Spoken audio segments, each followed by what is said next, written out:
Hey everyone, welcome back. My name is Zane and this is Monument. Before we continue with this video, allow me to declare this video is not financial advice. It's strictly for entertainment purposes and for educational purposes. Now we've got big news in the space of Rivian. Shareholders are suing Rivian over price hike rollback. The suit claims that the automaker made materially inaccurate statements regarding its vehicles. When Rivian announced that it would be significantly raising the price of its R1S electric SUV and the R1T electric pickup truck, including for customers who have already pre-ordered and not yet received the vehicle, the automaker was beset on all sides by unhappy clienteles and investors, even though the company eventually reversed the price hike for existing reservation holders.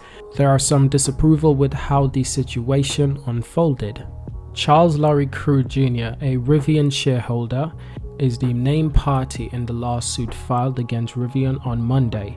The complaint, which was filed in the U.S. District Court in San Francisco, claims that Rivian post-IPO price hike would tarnish Rivian's reputation as a trustworthy and transparent company and would put a significant number of existing backlogs of 55,000 pre-orders, along with future pre-orders, in jeopardy of cancellation. The law firm that filed the suit on Crew's behalf.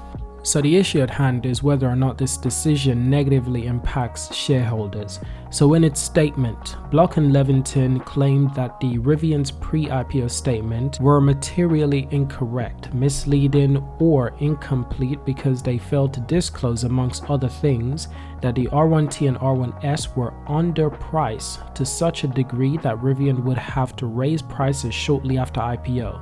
Now the firm is currently seeking other investors who feel that Rivian's decision cost them money. The federal security law provides a very strong remedy for investors in an IPO when a company makes an untrue statement or omits to disclose key factors in their offering materials, a spokesperson from Block & Levington wrote in an email statement to Roadshow. We look forward to litigating this case on the behalf of Rivian's investors. Rivian declined to comment on Roadshow, citing ongoing litigation. Now additionally, Rivian found itself in hot water on March the 1st when the company announced a series of 12,000 price hikes for its R1S and R1T models, including vehicles already pre-ordered and awaiting production.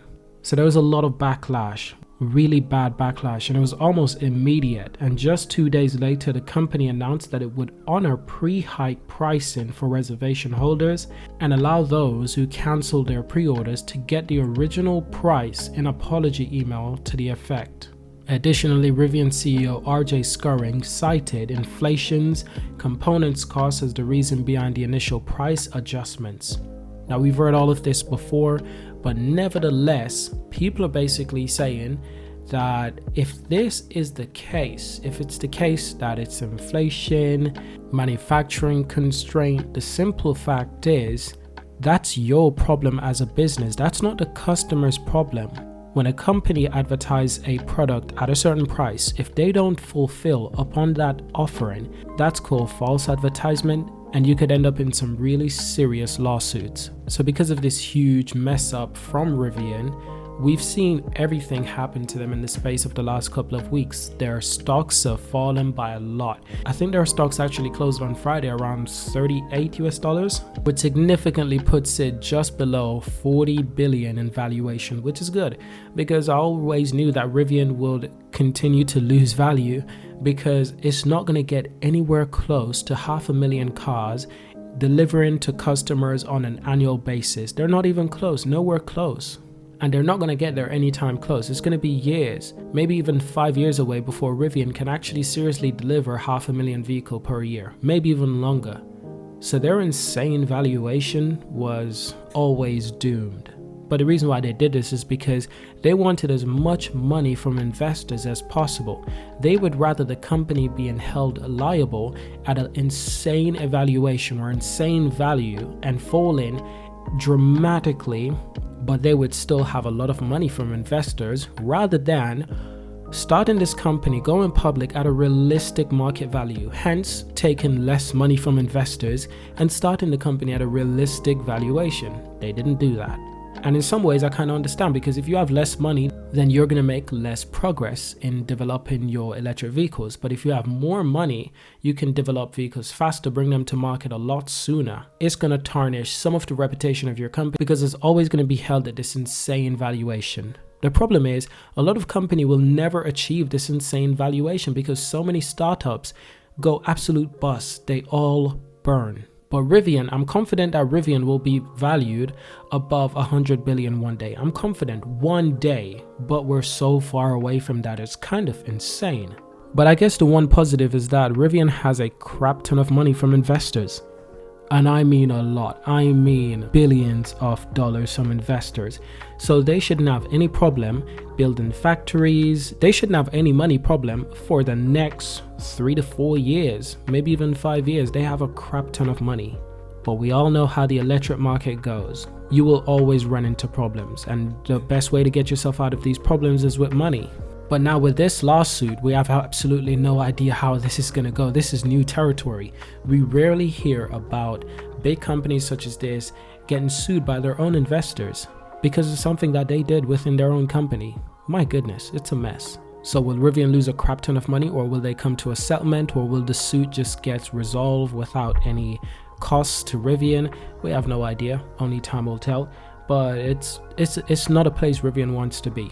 Not at all. Not while they're completely focused on delivering as much vehicles as possible this year.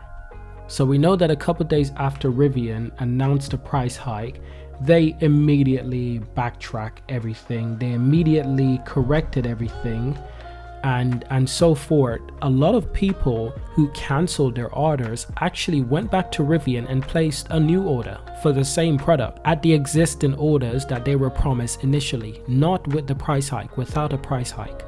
But for new customers, they will have to pay that additional price hike.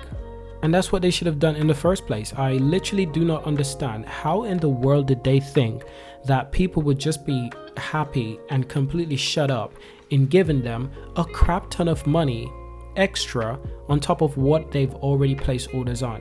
You know, it's like you pre-ordering an iPhone for $1,000. Apple comes along and be like, actually, it's $1,500. Now listen, Apple can sometimes get away with these things, but that's Apple. Rivian is not Apple. Apple gets away with so much things. They can raise their price whenever they want and very few people complain. But that's because people are obsessed with Apple products. People are not obsessed with Rivian products yet. They do not have the status of Apple. They can't just do this and get away with it. And I think they overestimated their ability in the market and their reputation.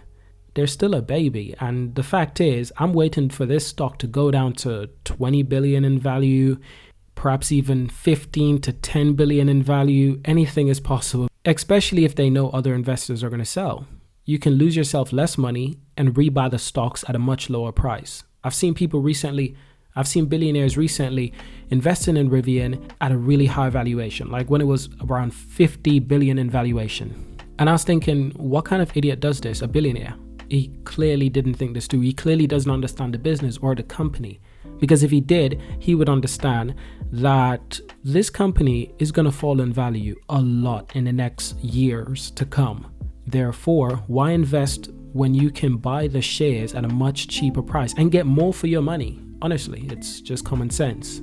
RJ Scorin did write that we fail to appreciate how you view your configuration as price lock, and we wrongly assume that the dual motor and standard battery pack would provide configurations that would deliver price points similar to your original configuration. While this was the logic, it was wrong and we broke your trust in Rivian. So that was a statement from the CEO, and obviously some people are easily forgiven, some people are not so much. But I have a feeling most of those people will eventually just slowly order their vehicles once again. Because I have a feeling that Rivian had to learn this lesson one way or another, either now or sometime later. And it's better now than later.